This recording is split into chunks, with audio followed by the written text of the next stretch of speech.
അക്കാലത്തൊക്കെ കേരളം ധാരാളം ഊർജമുള്ള, ഉൽപ്പാദിപ്പിക്കുന്ന, ഊർജം വിൽക്കുന്ന ഒരു സംസ്ഥാനമായിട്ട് കണക്കാണ്. അതായത് ഊർജത്തിനെ വിറ്റ് നമുക്ക് വരുമാനമുണ്ടാക്കാമെന്ന് പോലും അതിനെ പരിഷത്തിലെ ചില പ്രവർത്തകർ, പ്രത്യേകിച്ചും ഡോക്ടർ എം പി പരമേശ്വരൻ ചോദ്യം ചെയ്യാൻ തുടങ്ങി.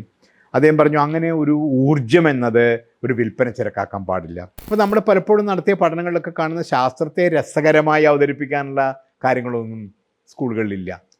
ശാസ്ത്രം പലപ്പോഴും വിരസമായിട്ടുള്ളൊരു വിഷയമായിട്ട് മാറുന്നു, ഗണിതം വിരസമായിട്ട് മാറുന്നു. അതിൻ്റെ ഫലം എന്താ? വളരെ പെട്ടെന്ന് കുട്ടികൾക്ക് ശാസ്ത്രവും ഗണിതമൊക്കെ മടുക്കുന്നു. അത് തെറ്റാണ്. ശാസ്ത്രം വളരെ രസകരമായി എല്ലാവരും പഠിക്കേണ്ടുന്നൊരു വിഷയമാണ്. ശാസ്ത്രം പഠിക്കുന്ന കുട്ടികൾക്ക് മാത്രമല്ല, സാധാരണ കാര്യങ്ങൾ. കേരളം പോലൊരു സ്ഥലത്ത് പോലും അയാളെ നരബലിയിലേക്ക് എത്തിച്ചത് ഒന്നുകിൽ അയാളുടെ അതിഭയങ്കരമായിട്ടുള്ള പിന്നോക്കാവസ്ഥ, ചിന്തയുടെ പിന്നോക്കാവസ്ഥയായിരിക്കാം, അതല്ലെങ്കിൽ അസാമാന്യമായ ഗതികേടായിരിക്കാം, അതുമല്ലെങ്കിൽ ആരെങ്കിലും അയാളെ ഭയങ്കരമായി ഭീഷണിപ്പെടുത്തിയതായിരിക്കാം. അങ്ങനെയുള്ള വസ്തുതകളിലേക്ക് കൂടി ചെന്നുകൊണ്ട് മാത്രമേ നമുക്ക് ഇത്തരം പ്രശ്നങ്ങളെ പരിഹരിക്കാൻ പറ്റൂ. ഇപ്പോൾ നമ്മൾ എത്രയോ കാലമായിട്ട് അന്ധവിശ്വാസങ്ങൾക്കെതിരെയുള്ള നിയമനിർമ്മാണത്തിന് വേണ്ടിയിട്ട് ഗവൺമെൻറ്റിനോട് ആവശ്യപ്പെട്ടുകൊണ്ടിരിക്കുക. പലതരം പരിഗണനകൾ വെച്ചുകൊണ്ട് ഗവൺമെൻറ്റിന് ഇപ്പോഴും പറ്റിയിട്ടില്ല. മഹാരാഷ്ട്രയിലെ ഗവൺമെൻറ് പോലും പാസ്സാക്കിയ നിയമം വളരെ പുരോഗമന സ്വഭാവമുള്ള കേരളത്തിലെ ഗവൺമെൻറ്റിന് പാസ്സാക്കാൻ കഴിഞ്ഞിട്ടില്ല.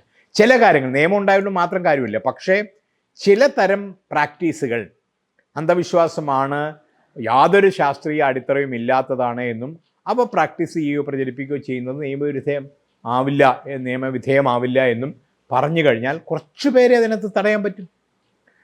എങ്കിൽ പോലും ഏറ്റവും പ്രധാനം ജനങ്ങളുടെ ബോധവൽക്കരണം തന്നെയാണ്. ആ ബോധവൽക്കരണം നിരന്തരമായി നടക്കണം. കാരണം അന്ധവിശ്വാസത്തിൻ്റെ സ്വഭാവം മാറിക്കൊണ്ടിരിക്കുക.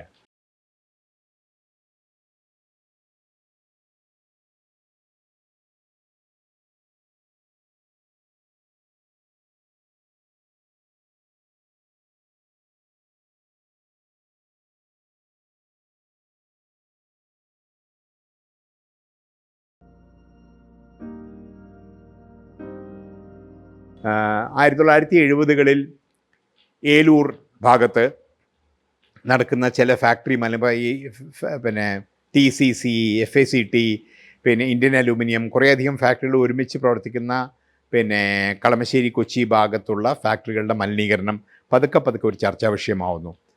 ആ ഭാഗങ്ങളിൽ ജോലി ചെയ്യുന്ന ചില ശാസ്ത്രജ്ഞന്മാർ, ഈ കമ്പനികളിൽ തന്നെ ജോലി ചെയ്യുന്ന ചില ആളുകളും, മഹാരാജാസ് കോളേജിലെ MK പ്രസാദിനെ പോലുള്ള ആളുകൾ, UK ഗോപാലൻ ഓഷ്യനോഗ്രാഫിയിൽ ജോലി ചെയ്യുന്ന പരിഷത്തിൻ്റെ ആദ്യകാലം മുതലുള്ള ഇവരെല്ലാവരും കൂടി ചേർന്ന് പരിസ്ഥിതി കാര്യങ്ങളെക്കുറിച്ചുള്ള ആലോചന തുടങ്ങും.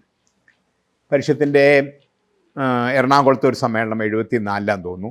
ആ സമ്മേളനത്തോടനുബന്ധിച്ച് നടന്ന ചില ചർച്ചകളിൽ ഈ മലിനീകരണം, അപ്പോൾ ഇത് പഠിക്കാൻ തീരുമാനിക്കുന്നു. ആ പ്രദേശത്തെ മലിനീകരണം എന്ന് മാത്രം പറഞ്ഞാൽ പോലെ എന്താണ് ഈ മലിനീകരണത്തിന് കാരണം, ഏത് ഫാക്ടറികൾ ആണ് ഈ മലിനീകരണത്തിന് കാരണമാവുന്നത്, ഏത് ഉൽപ്പാദന സംവിധാനമാണ്. ഇതൊരു ഭാഗത്ത് നടക്കുന്നു. മറ്റൊരു ഭാഗത്ത് കേരളത്തിലെ ഊർജോൽപാദനത്തെക്കുറിച്ച് ചർച്ചകൾ നടക്കുന്നു. ഊർജോൽപാദനം നടക്കുന്നു, ഇലക്ട്രിസിറ്റി ബോർഡിൻ്റെ മുഴുവൻ ചുമതല. അപ്പോൾ അതിൻ്റെ കാര്യങ്ങളൊന്നും ജനങ്ങളുടെ ഇടയിൽ ചർച്ച ചെയ്യപ്പെടുന്നില്ല. എങ്ങനെയാണ് നമുക്ക് കിട്ടുന്ന ഊർജ്ജം എവിടുന്നാണ് വരുന്നത്? നമ്മുടെ ഊർജ്ജം അധികവും വരുന്ന ഹൈഡ്രോ ഇലക്ട്രിക് ജലവൈദ്യുത പദ്ധതികളിൽ നിന്നാണ്. എന്നു മാത്രമല്ല, അക്കാലത്തൊക്കെ കേരളം ധാരാളം ഊർജമുള്ള, ഉൽപ്പാദിപ്പിക്കുന്ന, ഊർജം വിൽക്കുന്ന ഒരു സംസ്ഥാനമായിട്ട് കണക്കാണ്. അതായത് ഊർജത്തിനെ വിറ്റ് നമുക്ക് വരുമാനമുണ്ടാക്കാമെന്ന് പോലും അതിനെ പരിഷത്തിലെ ചില പ്രവർത്തകർ, പ്രത്യേകിച്ചും ഡോക്ടർ എം പി പരമേശ്വരൻ ചോദ്യം ചെയ്യാൻ തുടങ്ങി. അദ്ദേഹം പറഞ്ഞു അങ്ങനെ ഒരു ഊർജം എന്നത് ഒരു വിൽപ്പന ചരക്കാക്കാൻ പാടില്ല. അങ്ങനെ ഒരു ഊർജ സമ്പന്ന സംസ്ഥാനമാണ് കേരളം എന്നത് തെറ്റാണ്. ആ ഊർജം നമ്മൾ പ്രയോജനപ്പെടുത്തുകയാണ് വേണ്ടത്, നമ്മുടെ വ്യവസായ വികസനത്തിന് വേണ്ടിയിട്ട്. ഊർജം വിൽപ്പന ചരക്കാക്കുകയല്ല വേണ്ടത്. തുടങ്ങിയിട്ടുള്ള ഊർജത്തെക്കുറിച്ചുള്ള വ്യത്യസ്തമായൊരു കാഴ്ചപ്പാട്, മലിനീകരണത്തെക്കുറിച്ചുള്ള കാഴ്ചപ്പാട്, പ്രകൃതിയെക്കുറിച്ചുള്ള അപ്പോഴേക്ക് സ്റ്റോക്ക്ഹോം ഡിസ്കഷനൊക്കെ ആയിട്ട് ബന്ധപ്പെട്ട് ലോകത്തെമ്പാടും മനുഷ്യ-പ്രകൃതി സന്തുലനത്തെക്കുറിച്ച് ധാരാളം ചർച്ചകൾ നടക്കുന്ന, ആ ചർച്ചയുടെയൊക്കെ സത്ത് നമ്മുടെ സംസ്ഥാനത്ത് എത്തുന്നുണ്ട്. ഇപ്പോൾ നമ്മൾ പലപ്പോഴും നടത്തിയ പഠനങ്ങളിലൊക്കെ കാണുന്ന ശാസ്ത്രത്തെ രസകരമായി അവതരിപ്പിക്കാനുള്ള കാര്യങ്ങളൊന്നും സ്കൂളുകളിലില്ല. ശാസ്ത്രം പലപ്പോഴും വിരസമായിട്ടുള്ളൊരു വിഷയമായിട്ട് മാറുന്നു, ഗണിതം വിരസമായിട്ട് മാറുന്നു. അതിൻ്റെ ഫലം എന്താ? വളരെ പെട്ടെന്ന് കുട്ടികൾക്ക് ശാസ്ത്രവും ഗണിതമൊക്കെ മടുക്കുന്നു. അത് തെറ്റാണ്. ശാസ്ത്രം വളരെ രസകരമായി എല്ലാവരും പഠിക്കേണ്ടുന്ന ഒരു വിഷയമാണ്. ശാസ്ത്രം പഠിക്കുന്ന കുട്ടികൾക്ക് മാത്രമല്ല സാധാരണ കാര്യങ്ങളും. അപ്പോൾ ശാസ്ത്ര വിദ്യാഭ്യാസം കൂടുതൽ മെച്ചപ്പെടുത്താൻ എന്ത് ചെയ്യാൻ പറ്റും? അങ്ങനെ ഒരുപാട് പരിപാടികൾ നമ്മൾ ആലോചിച്ചു. നമ്മുടെ യുറീക്ക, ശാസ്ത്രകം തുടങ്ങിയ മാസികകൾ അതിൻ്റെ വെഹിക്കിൾസായിട്ട് യൂസ് ചെയ്യാൻ തുടങ്ങി. ശാസ്ത്ര കേരളത്തിൻ്റെ അടിസ്ഥാനത്തിൽ ശാസ്ത്ര കേരളം ക്വിസ്, ശാസ്ത്ര കേരളത്തിൽ സയൻസ് ക്വിസ് പരിപാടികൾ ആരംഭിച്ചു. യുറീക്കയുടെ ആഭിമുഖ്യത്തിൽ ശാസ്ത്ര വിജ്ഞാന പരീക്ഷകൾ, വെറുതെ ചോദ്യം ചോദിക്കലല്ല, കുട്ടികൾക്ക് രസം തോന്നുന്ന തരത്തിലുള്ള പരിപാടികൾ. സയൻസ് ക്ലബ്ബുകൾ, അന്ന് സ്കൂളുകളിലൊന്നും സയൻസ് ക്ലബ്ബുകളൊന്നും ആരംഭിച്ചിട്ടില്ല. സയൻസ് ക്ലബ്ബുകൾ ആരംഭിക്കാനുള്ള സഹായങ്ങൾ നമ്മൾ ചെയ്തു തുടങ്ങി. ശാസ്ത്ര കേരളത്തിന് യുറീക്കയിലൊക്കെ ഇത് ധാരാളമായിട്ട് സയൻസ് ക്ലബ്ബുകൾ എങ്ങനെ ആവിഷ്കരിക്കാം, എന്തൊക്കെയാണ് രസകരമായ പരിപാടികൾ ഉണ്ടാക്കാൻ പറ്റുക തുടങ്ങിയ പരിപാടികൾ. അപ്പോൾ ഒരുപാട് അധ്യാപകർക്ക്, അപ്പോൾ പതുക്കെ അധ്യാപകർ ഇതിലേക്ക് പരിഷത്തിലേക്ക് ആകൃഷ്ടരായി. അപ്പോൾ അങ്ങനെ പതുക്കെ പുതിയ പരിപാടികൾ, പുതിയ ആളുകൾ, പുതിയ പ്രശ്നങ്ങൾ, പുതിയ വെല്ലുവിളികൾ ഇങ്ങനെ പതുക്കെ വികസിക്കുകയാണ്. ആൽമ അത്ത കോൺഫറൻസ് എന്ന് പറഞ്ഞ WHO പ്രസിദ്ധമായൊരു കോൺഫറൻസിൽ ആരോഗ്യം എന്നാൽ എന്ത് എന്ന് നിർവചിക്കാനുള്ള ഒരു ശ്രമം നടക്കുന്നുണ്ടായി. ആരോഗ്യം എന്ന് പറഞ്ഞിട്ടുണ്ടെങ്കിൽ ഡോക്ടറും രോഗിയും ആശുപത്രിയും, നമ്മുടെ മനസ്സിൽ സാധാരണ വരുന്ന ചിത്രങ്ങളൊക്കെയാണല്ലോ ആരോഗ്യം എന്ന് പറയുമ്പോൾ. ഇതൊന്നും ഇല്ലാത്ത അവസ്ഥയാണല്ലോ. ഡോക്ടറുടെ സഹായം എത്രയും കുറയ്ക്കാൻ പറ്റുമെങ്കിൽ ആശുപത്രി ഇല്ലാത്ത അല്ലെങ്കിൽ അവിടെ പോകേണ്ടാത്തൊരവസ്ഥയുണ്ടെങ്കിൽ അപ്പോൾ ശാരീരികവും മാനസികവും സാമൂഹികവുമായിട്ടുള്ള സുസ്ഥിതിയാണ് യഥാർത്ഥത്തിൽ ആരോഗ്യം, അല്ലേ? അപ്പോൾ രോഗം വരാതിരിക്കാനുള്ള പരിശ്രമങ്ങളാണ് ആരോഗ്യത്തിൽ ഏറ്റവും പ്രധാനം. ഇപ്പോൾ കേരളത്തിനൊക്കെ വളരെ മുന്നോട്ട് പോകാൻ കഴിഞ്ഞിട്ടുള്ളത് ഈ ഒരു കാഴ്ചപ്പാടിൻ്റെ അടിസ്ഥാനത്തിൽ. അതായത് രോഗം വന്ന് ചികിത്സിക്കുക എന്നതിനേക്കാൾ എത്രയോ പ്രധാനമാണ് രോഗം വരാതിരിക്കാൻ. പ്രിവെൻഷൻ, പ്രിവെൻറ്റീവ് മെഡിസിൻ എന്ന് പറയുന്നത് എത്രത്തോളം പ്രധാനമാണ്. അതുപോലെ തന്നെ ജനങ്ങളുടെ ബോധവൽക്കരണം ആരോഗ്യത്തിനെക്കുറിച്ചുള്ള ജനങ്ങളുടെ അവബോധം ഒരു സമൂഹം എന്ന നിലയ്ക്ക്, വ്യക്തി എന്ന നിലയ്ക്ക് എത്ര പ്രധാനമാണ്. ഈ കാര്യങ്ങളൊക്കെ ചർച്ചാ വിഷയമാണ്. ഇതൊക്കെ അവിടെയും ഇവിടെയൊക്കെ ഉണ്ടെങ്കിൽ പോലും ചില പഠന വിഷയങ്ങളായിട്ട് കോളേജുകളിൽ പാഠപുസ്തകങ്ങളിൽ ഉണ്ടാവും, അല്ലെങ്കിൽ ചില നയപരിപാടികളായിട്ട് ഏതെങ്കിലും മാനിഫെസ്റ്റോയിലൊക്കെ ഉണ്ടാവും എന്നല്ലാതെ ജനങ്ങളുടെ ഇടയിലേക്ക് ഇതൊന്നും എത്തുന്നുണ്ടായിരുന്നില്ല. പരിഷത്ത് ചെയ്തൊരു പ്രധാനപ്പെട്ട കാര്യം, ഇങ്ങനെ പാഠപുസ്തകങ്ങളിൽ തളം കെട്ടി നിന്നിരുന്ന അല്ലെങ്കിൽ അവിടെ അടച്ചിടപ്പെട്ടിരുന്ന വിദഗ്ധന്മാരുടെ ഇടയിൽ മാത്രം ചർച്ചാ വിഷയമായിരുന്ന ശാസ്ത്ര വിഷയങ്ങളെ, സാങ്കേതിക ശാസ്ത്ര വിഷയങ്ങളെയൊക്കെ വലിച്ചിഴച്ച് ജനങ്ങളുടെ ഇടയിലേക്ക് കൊണ്ടുവരിക. അതാണ് പരിഷത്ത് ചെയ്ത പണി. മലിനീകരണ പ്രശ്നമായിട്ട് നടത്തിയ പഠനമാണ്. പിന്നെ കൊരട്ടിയിലൊരു കോട്ട്സ് ഫാക്ടറി ഉണ്ട്. കോട്ട്സ് എന്ന് പറഞ്ഞാൽ നൂലുണ്ടാക്കുന്ന കമ്പനിയാണ്. ആ ഫാക്ടറി നൂല് ഡൈ ചെയ്യും, ചായം. അങ്ങനെ ചായം കൊടുക്കുന്ന അതിനുള്ള ഉപകരണങ്ങളും ഉപാധികളൊക്കെ അവിടെ ഉണ്ടായിരുന്നുകൊണ്ട് പ്രദേശവാസികളുടെ ഒരു കംപ്ലൈൻറ്റ് വന്നു പരിഷത്തുകാർക്ക്. ഞങ്ങളുടെ കിണറിലൊക്കെ വെള്ളം കളർ മാറി കാണുന്നു, ഇതിലിടപെടണമെന്ന് പറഞ്ഞിട്ട്. അപ്പോൾ പരിഷത്തിന് നീണ്ട മലിനീകരണ പ്രശ്നങ്ങളെക്കുറിച്ചൊക്കെ നമ്മൾ പറഞ്ഞു തുടങ്ങിയിട്ടുണ്ടെങ്കിലും പ്രായോഗികമായി ഇത്തരം പ്രശ്നങ്ങളിൽ ഇടപെട്ടിട്ടില്ല. ഒരുപക്ഷെ ആദ്യമായിട്ട് പരിഷത്ത് ഇടപെട്ട പ്രശ്നങ്ങളിൽ ഒന്നിതായിരുന്നു. അവിടെ പിന്നെ നമ്മൾ അവിടുത്തെ ആൾക്കാർ ചേർന്ന് അതിൻ്റെ പ്രശ്നം മനസ്സിലാക്കുകയും മാനേജ്മെൻറ്റായിട്ട് സംസാരിക്കാൻ ശ്രമിക്കുകയും ചെയ്തു. ഇങ്ങനെയാണ് ഈ രാഷ്ട്രീയവും പരിഷത്തും ഒക്കെ കൂടി കലരുന്നത്. അതായത് നമ്മൾ ശാസ്ത്രത്തെക്കുറിച്ച് സംസാരിക്കുമ്പോൾ അത് സൈദ്ധാന്തികമായിട്ട് കാര്യങ്ങൾ സംസാരിച്ചാൽ മാത്രം മതിയാവില്ല. ദൈനംദിന ജീവിത പ്രശ്നങ്ങളായിട്ട് അതിന് ഉള്ള ബന്ധം. ഇപ്പോൾ ഞാൻ പറഞ്ഞില്ലേ, വെള്ളത്തിൻ്റെ കാര്യത്തിൽ തെറ്റായ രാഷ്ട്രീയമോ എൻജിനീയറിങ്ങോ കാരണം തകരാറായി കിടക്കുന്ന ധാരാളം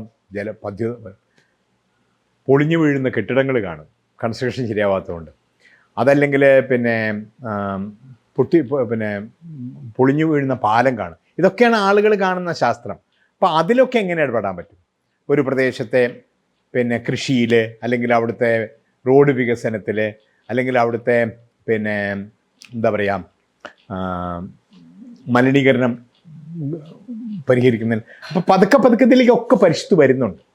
അതായത് ജനങ്ങളുമായി നമ്മൾ ബന്ധപ്പെട്ട് പ്രവർത്തിക്കുമ്പോൾ പരിഷത്ത് അതുവരെ ജനങ്ങളോട് നടത്തിയിരുന്ന പ്രഭാഷണങ്ങളും പ്രസംഗങ്ങളൊക്കെ ക്ലാസ്സുകളൊക്കെ ആയിരുന്നെങ്കിലും ജനങ്ങളുമായി നമ്മൾ യഥാർത്ഥത്തിൽ ബന്ധപ്പെട്ടുകൊണ്ട് ജനങ്ങളുടെ പ്രശ്നങ്ങൾ പതുക്കെ പരിഷത്തിലേക്കും വരും. അപ്പോൾ ഈ കുഴച്ചിലിനിടയിൽ 100 പുതിയ പ്രശ്നങ്ങളിലേക്ക് പരിഷത്തിൻ്റെ ശ്രദ്ധ ആകർഷിക്കപ്പെടും. പരിഷത്തിന് സ്വയം വികസിക്കേണ്ടി വരും, കൂടുതൽ വിദഗ്ധരെ കണ്ടുപിടിക്കേണ്ടി വരും, കൂടുതൽ നല്ല രീതിയിൽ കമ്മ്യൂണിക്കേറ്റ് ചെയ്യേണ്ടി വരും. പിന്നെ കേവലം ശാസ്ത്ര വിഷയങ്ങളിൽ മാത്രമായിട്ട് നിൽക്കാൻ പറ്റില്ല. മനസ്സിലായോ? പല കാര്യങ്ങളും ഉണ്ടാവും. ഇപ്പോൾ വിദ്യാഭ്യാസ രംഗത്ത് നമുക്ക് വലിയ തോതിൽ ഇടപെടേണ്ടി വന്നു. വിദ്യാഭ്യാസം ആദ്യം ശാസ്ത്ര വിഷയങ്ങളെക്കുറിച്ചുള്ള ചർച്ചകളിൽ മാത്രമേ നമ്മുടെ, പക്ഷെ അപ്പോൾ നോക്കിയപ്പോൾ ശാസ്ത്ര വിഷയങ്ങൾ മാത്രമല്ല, മൊത്തം വിദ്യാഭ്യാസത്തിന് പ്രശ്നമുണ്ട്. ഒരു ഘട്ടത്തിൽ പരിഷത്ത് വലിയ വ്യാപകമായിട്ട് ഇടപെട്ട മേഖല പിന്നെ കേരളത്തിലെ വിദ്യാഭ്യാസത്തിൻ്റെ സ്വകാര്യവൽക്കരണമായിരുന്നു. അന്ന് ഒരു ജനകീയ കമ്മീഷൻ തന്നെ രൂപീകരിച്ചുകൊണ്ടാണ് നമ്മളതിനെക്കുറിച്ച് പഠനം നടത്തിയത്. വലിയ തോതിലുള്ള സ്വകാര്യവൽക്കരണം, പിന്നെ മുഴുവൻ വിദ്യാലയങ്ങളും സ്വകാര്യ മാനേജ്മെൻറ്റ് മാനിപ്പുലേറ്റ് ചെയ്യുന്നു. ഗവൺമെൻറ് സ്കൂളിൽ പഠിക്കുന്ന കുട്ടികൾ പോലും പ്രൈവറ്റ് ട്യൂഷൻ ഇൻസ്റ്റിറ്റ്യൂഷൻസ് നടപ്പാക്കുന്നു. അപ്പോൾ അതിനെ ഗവൺമെൻറ് അൺറെക്കഗ്നൈസ്ഡ് സ്കൂളുകളെ പ്രോത്സാഹിപ്പിച്ചുകൊണ്ട്, അപ്പോൾ അതിലേക്ക് അധ്യാപക നിയമത്തിന് വലിയ തോതിൽ കാശ് വാങ്ങൽ, ഇങ്ങനെ ഒത്തിരി കാര്യങ്ങളുണ്ടല്ലോ. അപ്പോൾ വിദ്യാഭ്യാസത്തിൻ്റെ സ്വകാര്യവൽക്കരണം ഒരു പ്രധാനപ്പെട്ട വിഷയമായിരുന്നു. പിൽക്കാലത്ത് അധ്യയന മാധ്യമം എന്തായിരിക്കണം? മാതൃഭാഷയിലായിരിക്കണം ശാസ്ത്രം എന്നൊക്കെ പറഞ്ഞാൽ മാത്രം പോരല്ലോ, മാതൃഭാഷയിലായിരിക്കണം വിദ്യാഭ്യാസം. ശാസ്ത്രം മാത്രം പോരാ. അപ്പോൾ പരിഷത്തിൻ്റെ തുടക്കം മുതലേ ഉള്ള മുദ്രാവാക്യങ്ങളിൽ ഒന്ന് ഭരണവും പഠനവും മലയാളത്തിൽ നിന്നുള്ള. ഇന്ന് ആ മുദ്രാവാക്യം വീണ്ടും ചാലഞ്ച് ചെയ്യപ്പെട്ടുകൊണ്ടിരിക്കുക, നമ്മൾ ഇത്രയൊക്കെ കാലം പ്രവർത്തിച്ചിട്ടും. അതുകൊണ്ട് പരിഷത്ത് പ്രവർത്തിച്ച എല്ലാ മേഖലകളിലും പരിഷത്ത് ആഗ്രഹിച്ച എല്ലാ കാര്യങ്ങളും നടന്നു എന്ന് നമുക്ക് പറയാൻ പറ്റില്ല. ഇതൊരു നിരന്തരമായ പോരാട്ടമാണ്. ശാസ്ത്രം മുന്നോട്ടടിക്കുമ്പോൾ ഇന്നാണെങ്കിൽ അശാസ്ത്രീയമായ ധാരാളം ആശയങ്ങൾ സമൂഹത്തിൽ ധാരാളമായിട്ട് പ്രചരിച്ചുകൊണ്ടിരിക്കുന്ന കാലമാണ്. കേന്ദ്രത്തിലും പല പ്രധാനപ്പെട്ട സ്ഥാപനങ്ങളിലൊക്കെ ശാസ്ത്രീയതയുടെ പ്രസ്താവനകൾ ധാരാളമായിട്ട് ഇറങ്ങിക്കൊണ്ടിരിക്കുന്നു. ഗോമൂത്ര ഗവേഷണാദി കാര്യങ്ങൾ ധാരാളമായിട്ട് നടന്നുകൊണ്ടിരിക്കുന്നു. ഒരു ശാസ്ത്രീയ അടിത്തറയുമില്ലാത്ത കാര്യങ്ങളെ ശാസ്ത്രമെന്ന രൂപത്തിൽ പ്രൊജക്റ്റ് ചെയ്യപ്പെടുന്നു. അന്ധവിശ്വാസങ്ങൾ പലതരത്തിലും പ്രോത്സാഹിപ്പിക്കപ്പെടുന്നു. ആളുകളുടെ വിശ്വാസങ്ങളൊക്കെ ഉണ്ടാവും, പക്ഷേ അതും ശാസ്ത്രവുമായിട്ട് കൂട്ടിക്കുഴച്ചുകൊണ്ട് അന്ധവിശ്വാസങ്ങളെ ശാസ്ത്രമെന്ന് തെറ്റിദ്ധരിപ്പിച്ചുകൊണ്ട് ആളുകളുടെ ഇടയിൽ പ്രചരിപ്പിക്കുന്ന തെറ്റൊക്കെ വലിയ തോതിൽ അതൊന്നും ഒരിക്കലും പാടില്ലാത്ത കാര്യങ്ങളാണ്. അപ്പോൾ അതിന് ചെറുക്കൽ ജനങ്ങളുടെ ബോധവൽക്കരണത്തിലൂടെ മാത്രമേ സാധിക്കൂ. എങ്ങനെയാണ് ഇത്തരം കാര്യങ്ങൾ ജനങ്ങളെ പറഞ്ഞു ബോധ്യപ്പെടുത്തുക? അത് ചിലപ്പോൾ പരീക്ഷണങ്ങൾ നടത്തി കാണിച്ചുകൊണ്ടായിരിക്കും, ചിലപ്പോൾ അവരെ പറഞ്ഞു മാത്രം. കാരണം ഇതൊന്നും നിലനിൽക്കുന്നത് ശൂന്യതയിലല്ല. അപ്പം ആളുകളുടെ വിശ്വാസങ്ങൾ അവരുടെ ജീവിത സാഹചര്യമായിട്ട് ബന്ധപ്പെട്ടതാണ്.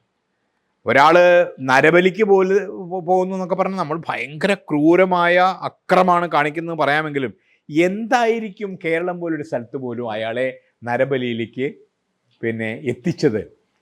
ഒന്നുകിൽ അയാളുടെ അതിഭയങ്കരമായിട്ടുള്ള പിന്നോക്കാവസ്ഥ, ചിന്തയുടെ പിന്നോക്കാവസ്ഥയായിരിക്കാം, അതല്ലെങ്കിൽ അസാമാന്യമായ ഗതികേടായിരിക്കാം, അതുമല്ലെങ്കിൽ ആരെങ്കിലും അയാളെ ഭയങ്കരമായി ഭീഷണിപ്പെടുത്തിയതായിരിക്കാം. അങ്ങനെയുള്ള വസ്തുതകളിലേക്ക് കൂടി ചെന്നുകൊണ്ട് മാത്രമേ നമുക്ക് ഇത്തരം പ്രശ്നങ്ങളെ പരിഹരിക്കാൻ പറ്റൂ. ഒന്ന്. രണ്ടാമത്തെ നിയമനിർമ്മാണം വേണം. ഇപ്പോൾ നമ്മൾ എത്രയോ കാലമായിട്ട് അന്ധവിശ്വാസങ്ങൾക്കെതിരെയുള്ള നിയമനിർമ്മാണത്തിന് വേണ്ടിയിട്ട് ഗവൺമെൻറ്റിനോട് ആവശ്യപ്പെട്ടുകൊണ്ടിരിക്കുക. പലതരം പരിഗണനകൾ വെച്ചുകൊണ്ട് ഗവൺമെൻറ്റിന് ഇപ്പോഴും പറ്റിയിട്ടില്ല. മഹാരാഷ്ട്രയിലെ ഗവൺമെൻറ് പോലും പാസ്സാക്കിയ നിയമം വളരെ പുരോഗമന സ്വഭാവമുള്ള കേരളത്തിലെ ഗവൺമെൻറ്റിന് പാസ്സാക്കാൻ കഴിഞ്ഞിട്ടില്ല.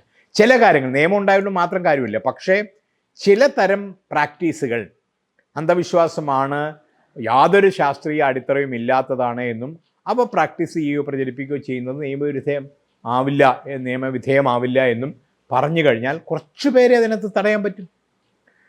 എങ്കിൽ പോലും ഏറ്റവും പ്രധാനം ജനങ്ങളുടെ ബോധവൽക്കരണം തന്നെയാണ്. ആ ബോധവൽക്കരണം നിരന്തരമായി നടക്കണം. കാരണം അന്ധവിശ്വാസത്തിൻ്റെ സ്വഭാവം മാറിക്കൊണ്ടിരിക്കുക. മനസ്സിലായില്ലേ? പഴയ അന്ധവിശ്വാസമല്ലേ ഇപ്പോൾ.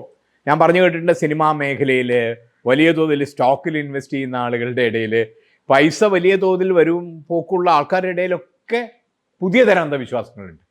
പൈസ ഇൻവെസ്റ്റ് ചെയ്യുന്നതിന് മുമ്പ് ഇന്ന കാര്യം ചെയ്താലാണ്, അല്ലെങ്കിൽ ഇന്നൊരു ക്രിയ ചെയ്താലാണ് മെച്ചം കിട്ടുക എന്ന് പറഞ്ഞാൽ അത് ചെയ്യും. അപ്പോൾ അതൊക്കെ പുതിയ അന്ധവിശ്വാസങ്ങളാണ്.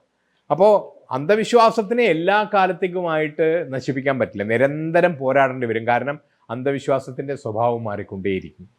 ഒരു ഭാഗത്ത് അത് ചെയ്യുകയും മറുഭാഗത്ത് ശാസ്ത്രീയമായിട്ടുള്ള സമൂഹത്തിൻ്റെ അടിത്തറ വർദ്ധിപ്പിക്കുകയും ചെയ്യാം. ഇപ്പോൾ നമ്മുടെ ക്ലാസ് മുറിയിൽ ശാസ്ത്രം പഠിപ്പിക്കുന്ന രീതി ഇപ്പോഴും വേണ്ടത്ര ഫലപ്രദമല്ല. ശാസ്ത്രത്തിൻ്റെ സാമാന്യ ജീവിതത്തിൽ നിന്ന് വേറിട്ട് ഒരു വിഷയമായിട്ടാണ് ശാസ്ത്രം പലപ്പോഴും അവതരിപ്പിക്കുന്നത്. എങ്ങനെയാണ് നമ്മുടെ ജീവിതവുമായി ബന്ധപ്പെട്ട് ശാസ്ത്രത്തെ പഠിപ്പിക്കുക. അതിൽ ഇനി ഒരുപാട് നമ്മുടെ പാഠപുസ്തകങ്ങളിൽ പരിഷ്കാരം വന്നിട്ടുണ്ട്. സ്കൂളുകളുടെ ശാസ്ത്ര പ്രവർത്തനം, സയൻസ് ക്ലബ്ബ്, പ്രകൃതി ക്ലബ്ബ്, അങ്ങനെ പല എക്സ്ട്രാ കരിക്കുലർ ആക്ടിവിറ്റീസ് ഉണ്ട്. പക്ഷേ ഇതൊന്നും മതിയാവില്ല, ഇനിയും വേണ്ടി വരും. അത് നമുക്ക് ഒരു ദിവസം കൊണ്ട് ചെയ്യാൻ പറ്റുന്നില്ല. നിരന്തരമായി പരീക്ഷണങ്ങൾ നടത്തിക്കൊണ്ടും പുതിയ പ്രയോഗങ്ങൾ നടത്തിക്കൊണ്ടും അവസാനിച്ചു എന്ന് വിചാരിച്ചിരിക്കരുത്. കാരണം വളരെ വേഗത്തിലാണ് ശാസ്ത്രരംഗത്ത് മാറ്റങ്ങൾ വരുന്നത്. ഇപ്പോൾ പണ്ടത്തെ കാലത്ത് കമ്പ്യൂട്ടർ നമുക്കൊരു അത്ഭുതമാണ്. ഇപ്പോൾ കൊച്ചുകുട്ടിക്ക് പോലും അത്ഭുതമല്ല. മൊബൈൽ ഫോൺ അത്ഭുതമേ അല്ല. നമ്മൾ ഉപയോഗിക്കുന്നതിനേക്കാളും നന്നായിട്ട് മൊബൈൽ ഫോൺ ഉപയോഗിക്കുക കൊച്ചുകുട്ടികളായിരിക്കും. കാരണം അവർ ഈ ഡിജിറ്റൽ ലോകത്തിലേക്ക് പിറന്നു വീണവരാണ്. ഡിജിറ്റൽ സിറ്റിസൺസാണ് അവർ. നമ്മൾ ഡിജിറ്റൽ അഭയാർത്ഥികളോ ഒക്കെയാണെന്ന് വേണമെങ്കിൽ പറയാം. നമ്മുടെ തലമുറയിനേക്കാളും എത്രയോ കൂടുതൽ ആ കുട്ടിക്ക് 2 കൈ കൊണ്ട് കുട്ടികൾ ടൈപ്പ് ചെയ്യുന്നൊക്കെ കണ്ടു കഴിഞ്ഞാൽ അന്തം വിട്ടു പോകും, ഇല്ലേ? അപ്പോൾ അതുമായി ബന്ധപ്പെട്ട്